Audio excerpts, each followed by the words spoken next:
Assalamualaikum warahmatullahi wabarakatuh. Perkenalkan, nama saya Muhammad Akbar. Saya dari Fakultas Teknik, jurusan Teknik Sipil. Dan saya di sini akan menjelaskan ruang lingkup muamalah. Sebelum kita memasuki pembahasan ruang lingkup muamalah, di sini saya akan memberitahu dulu apa itu muamalah. Pengertian dari segi bahasa, muamalah ialah berasal dari kata amala yu'amilu muamalat, yang berarti perlakuan atau tindakan terhadap orang lain. Menurut Lois Makluf, pengertian muamalah adalah hukum-hukum syara yang berkaitan dengan urusan dunia dan kehidupan manusia, seperti jual beli, perdagangan, dan lain sebagainya. Sedangkan menurut Ahmad Ibrahim Beg menyatakan muamalah adalah peraturan-peraturan mengenai tiap yang berhubungan dengan urusan dunia, seperti perdagangan dan semua mengenai kebendaan, perkawinan, talak, sanksi-sanksi peradilan, dan yang berhubungan dengan manajemen perkantoran, baik itu umum maupun khusus, yang telah ditetapkan berdasarkan secara umum atau global dan terperinci untuk dijadikan petunjuk bagi manusia dalam bertukar manfaat di antara mereka. Dari berbagai macam pengertian yang saya sampaikan tadi, dapat kita pahami dengan mudah bahwa muamalah ialah kegiatan antara manusia dengan manusia, manusia dengan lingkungannya, dan manusia dengan alam. Dan langsung saja kita memasuki ruang lingkup muamalah. Dan di sini akan saya jelaskan ruang lingkup muamalah menurut Abdul Wahab Khalaf. Pertama, al-ahkam al-ahwal al-syaikiyah atau hukum keluarga, yaitu hukum-hukum yang mengatur tentang hak dan kewajiban suami, istri, dan anak. Ini dimaksudkan untuk memelihara dan membangun keluarga sebagai unit terkecil. Secara mudah dapat dipahami, hukum keluarga adalah hukum-hukum yang timbul dari kehidupan keluarga sedarah akibat perkawinan dan keturunan. Contohnya talak, iddah, pengasuhan, dan perjanjian contohnya talak, iddah, pengasuhan anak, perwalian, pewarisan, dan wasiat.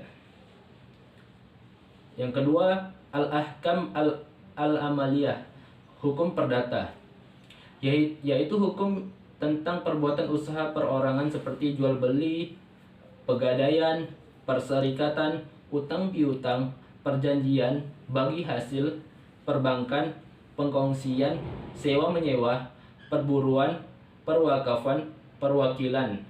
Hukum ini dimaksudkan untuk mengatur orang dalam kaitannya dengan kekayaan dan pemeliharaan hak-haknya. Yang ketiga, al-ahkam al-jinayah, hukum pidana, yaitu hukum yang bertalian dengan tindak kejahatan dan sanksi-sanksinya. Adanya hukum ini untuk memelihara ketentraman hidup manusia dan harta kekayaannya, kehormatannya, dan hak-haknya, serta membatasi hubungan antara pelaku tindak kejahatan dengan korban dan masyarakat. Yang keempat, al-ahkam murafaat atau hukum acara, yaitu hukum yang berhubungan dengan peradilan atau al-qoda, persaksian atau al-syahadah, dan sumpah atau al-yamin.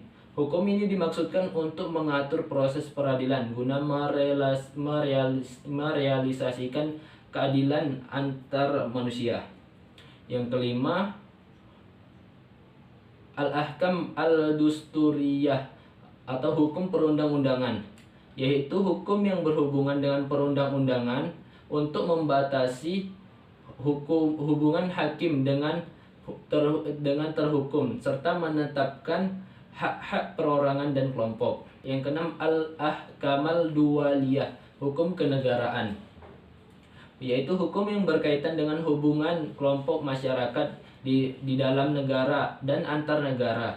Maksud hukum ini adalah membatasi hubungan antar negara dalam masa damai dan masa perang, serta membatasi hubungan antar umat Islam dengan yang lain di dalam negara.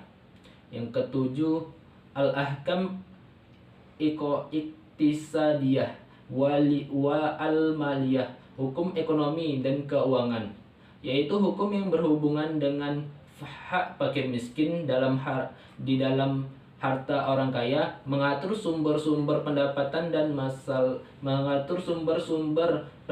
dan masalah pembelanjaan negara.